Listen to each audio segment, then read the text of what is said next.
Hey, j'espère que vous allez bien. Aujourd'hui, on se retrouve pour la 4e vidéo de la semaine Back to School.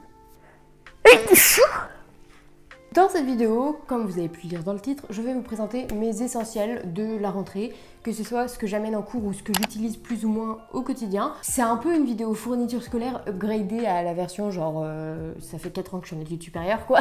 Non, ça fait 6 ans que je suis en études supérieures. Oh, en soi, je pourrais très bien dire que mes essentiels de l'année sont un crayon, une feuille et la fatigue, parce que globalement c'est tout ce qui me suffit apparemment pour tenir un an. Mais en vrai, si vous commencez à comprendre un peu comment je fonctionne, vous vous en doutez que j'ai quand même beaucoup de trucs pour m'organiser au quotidien, etc. Donc je me suis dit que ça pouvait vous intéresser, vous donner des idées de comment je travaille au quotidien, etc. C'est rien de révolutionnaire, mais peut-être que ça vous intéressera. Donc j'ai essayé de séparer ma vidéo en plusieurs catégories. Je vais partir en fait de mon sac de cours et vous présenter au fur et à mesure un peu tout ce qu'il y a par catégorie. Mon sac de cours, c'est celui-ci, c'est un Captain Son que mes copines m'ont offert l'an dernier, il me semble. C'est un sac que je trouve très joli. Le seul défaut que je lui trouve, c'est qu'en fait il a des bretelles comme ça qui font bien mal au dos. Mais déjà, moi, il me faut un sac à dos parce que sinon, mon dos, il est en PLS. Et ensuite, il me faut un sac à dos où mon ordinateur rentre, sachant que j'ai un ordinateur qui est grand parce qu'il est plutôt vieux. Et celui-ci, il rentre dedans, donc c'est parfait. La première catégorie, qui est la plus courte, c'est la catégorie purement et durement organisation. Donc, qu'est-ce qu'il y a dedans ? Bah, rien d'incroyable, mon bullet journal que vous commencez à connaître et surtout que vous connaîtrez encore mieux demain probablement quand ma vidéo sur mon planning de septembre sortira. C'est donc mon bullet journal dans lequel j'organise toute ma vie. Celui-ci vient de My Mellow Days, j'aime beaucoup, il est super, il a des pages épaisses, bref, mon bullet journal quoi. Ensuite, dans la catégorie cours, nous avons bien évidemment ma trousse que j'ai depuis 1 milliard d'années avec un petit pips Suzette, je me rappelle plus de la marque. Je suis trop mimi. Je vais pas vous faire ce qu'il y a dans ma trousse. Honnêtement, je pense que vous avez des choses plus intéressantes à regarder. Mais quand même, j'ai plein de fluo parce que c'est très utile. Et sinon, moi, le critère principal, c'est que je veux des stylos qui glissent bien. Donc ça peut être celui-ci. Ou alors, j'aime beaucoup utiliser les Muji. Après, je fonctionne pas mal au stylo plume, etc. Mais honnêtement, ça dépend juste de vous. Ensuite, bien évidemment, dans la petite pochette à l'avant, j'ai une calculatrice. Après, ça dépend des jours. Je sais qu'en école de commerce, je l'avais tous les jours dans mon sac. En école d'ingé, c'est un peu différent. Mais j'ai souvent mon ordinateur avec moi, qui est un ordinateur qui date de 2015. C'est un Acer. Je pourrais même pas vous dire quel Acer c'est. Il fonctionne encore très bien, donc moi, ça me va très bien parce que de 1, ça fait des économies, ça évite d'acheter un nouvel ordinateur et c'est bon pour la planète. J'espère qu'il va me durer encore longtemps. On croise les doigts. Et forcément, si j'ai mon ordinateur, j'ai aussi avec moi mon chargeur d'ordinateur parce que certes, comme je viens de vous le dire, c'est un très bon ordinateur pour moi. Il fait tout ce que j'ai besoin qu'il fasse et notamment le montage, ce qui est quand même important. Mais par contre, son gros défaut, c'est qu'il ne tient pas très bien la batterie, ce qui est en vrai un peu embêtant parce qu'il n'y a pas de prise partout dans les salles. Mais du coup, j'amène mon chargeur d'ordinateur. Tout simplement. Et ensuite, comment je fonctionne? Globalement, je fonctionne avec un trieur à feuilles détachables. Je fais ça depuis, je sais pas, 3-4 ans maintenant. Et je trouve ça très pratique. Donc en fait, c'est juste un trieur. Et devant, il y a un cahier à feuilles détachables. Honnêtement, j'ai pas grand chose de plus à vous dire. J'ai toujours fonctionné avec des trieurs. C'est quelque chose qui me convient bien. Et puis, j'ai pas de raison d'arrêter. Juste l'avantage de celui-ci, c'est qu'il y a déjà un cahier. Donc, si on n'écrit pas tant que ça en cours, bah, j'ai pas besoin d'amener d'autres choses en plus. Et c'est pour ça que la suite de ce que je vais vous présenter, c'est des choses que j'amène parfois en cours, mais honnêtement, c'est pas du tout tous les jours, c'est selon les besoins, etc. Donc j'ai un cahier à feuilles détachables. Celui-ci, il est pas trieur, c'est juste vraiment la partie cahier. Ça reste utile parfois, et puis au bout d'un moment, on arrive au bout des feuilles du premier. Et ensuite, ce que j'amène quasiment jamais, on a le gros classeur qui me sert forcément à ranger mes cours de mon trieur de temps en temps parce que sinon mon trieur est trop épais et ça ne sert à rien. Le but c'est quand même de rester organisé au fur et à mesure. Mes classeurs de fiches parce que je sais pas, je crois que je l'avais dit l'année dernière dans ma série Back to School et que j'avais expliqué un peu comment je fonctionnais. Mais je fonctionne beaucoup avec des fiches, que ce soit des petites fiches Bristol ou des grandes formats A4. J'aime vraiment beaucoup faire des fiches pour réviser mes cours, pour les examens, etc. J'ai toujours fait ça. Ça n'a pas changé. Je sais que pour certains c'est un peu aberrant, mais vraiment j'adore. Je trouve que c'est le truc le plus pratique au monde. Je les amène pas en cours à part si je dois réviser. Et après, j'ai des petits cahiers. Alors là, j'en ai un seul avec moi, mais vraiment un truc basique que j'utilise pour les langues. Donc que ce soit le japonais ou l'allemand. L'anglais, globalement, je m'en sers pas parce qu'on n'a plus trop de vocabulaire, etc. Mais pour noter le vocabulaire, les leçons de grammaire, etc. C'est toujours utile. C'est aussi simple que ça. Il n'y a rien de révolutionnaire. Ensuite, on va passer sur la catégorie un peu plus sur mes essentiels, mais de la vie utile et pas pour les cours. Il y a notamment, étant à Toulouse en été actuellement, mes lunettes de soleil, sinon je suis aveugle quand il fait beau. Et quand nous serons en hiver et qu'il va pleuvoir des cordes, un parapluie, mais bon, pour le moment, si je peux éviter de l'amener le plus longtemps possible, ça me va. Ensuite, j'ai aussi évidemment toutes mes cartes, que ce soit ma carte étudiante qui me sert aussi de carte de transport, c'est l'avantage de Toulouse, j'ai pas 50 000 cartes, ma carte d'identité et ma super carte bancaire. Bon, honnêtement, il n'y a rien d'incroyable là-dedans.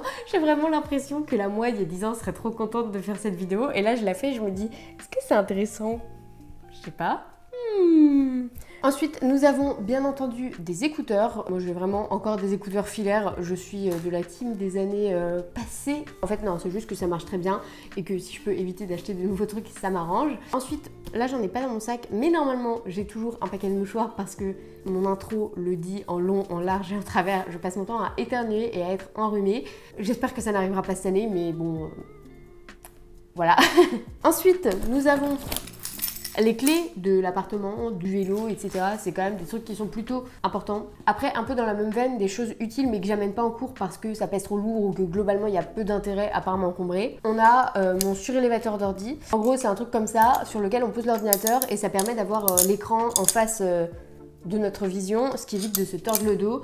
Et vraiment, on sent la différence par rapport à quand on tient l'ordinateur de manière normale. Et franchement, c'est important. L'année dernière, je passais vraiment beaucoup de temps sur l'ordinateur et j'ai pas envie de me ruiner plus le dos que nécessaire.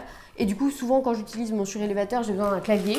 Enfin en vrai, je me suis habituée à utiliser mon clavier même quand il est surélevé, mais sinon j'ai un clavier comme ça. Et pareil, j'ai une souris si besoin que j'utilise surtout quand je fais mes montages parce que c'est quand même vachement plus rapide. Ensuite, avant de passer à la dernière catégorie, il y a une petite catégorie d'objets que je vais pas vous montrer tout simplement parce que c'est trop encombrant et qui sont pas dans ma chambre. C'est tout ce qui touche à mon vélo parce que cette année, normalement, je vais aller un maximum de fois à l'école en vélo. Donc j'ai un vélo, un casque, un gilet jaune. C'est pas le truc le plus intéressant à vous montrer, mais je vous le dis parce que ça fait partie de mes essentiels de cette année. Et donc on peut passer à la dernière catégorie qui est ma catégorie un peu plus numérique puisque ça touche un peu aux applications que j'utilise quotidiennement. Il n'y a pas d'application révolutionnaire, je m'organise beaucoup plus dans mon bullet journal, etc.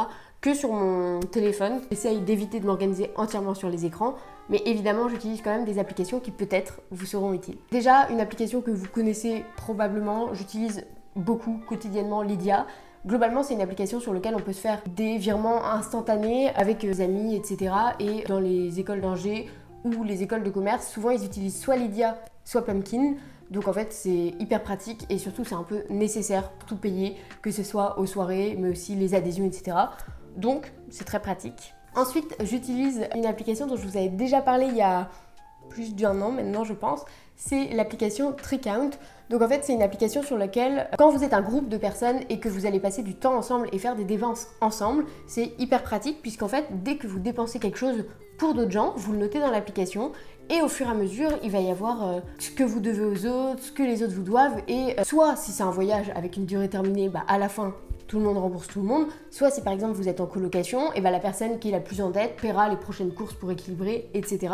Et c'est hyper pratique, ça évite de devoir tenir un compte précis de qui a payé quoi et de se perdre. Cette application vraiment elle est incroyable, je vous la conseille absolument. Ensuite, la classique, j'utilise l'application de transport de Toulouse. Tout simplement utiliser quelque chose pour vous déplacer, c'est quand même important je pense. Et après, 3 applications peut-être un peu plus organisation, etc.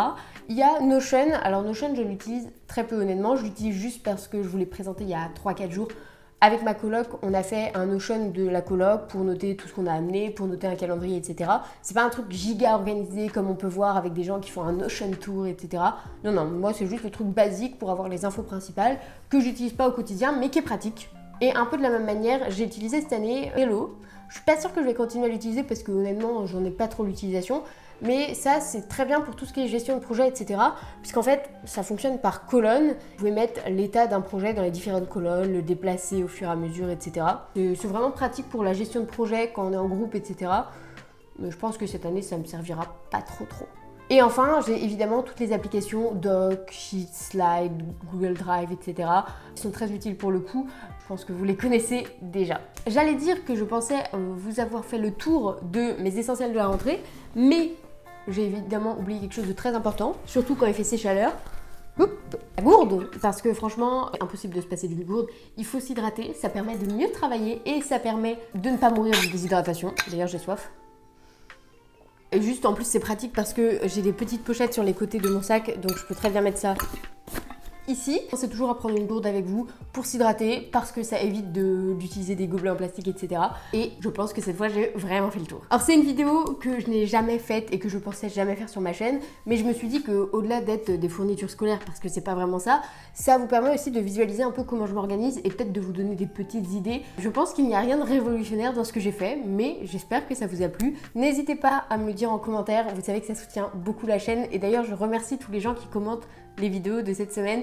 Je suis vraiment contente parce que c'est beaucoup de travail, beaucoup de fatigue, mais ça me fait vraiment plaisir de voir que ça fonctionne plutôt bien pour le moment. Donc je vous dis à demain pour une nouvelle vidéo Back to School et un énorme merci.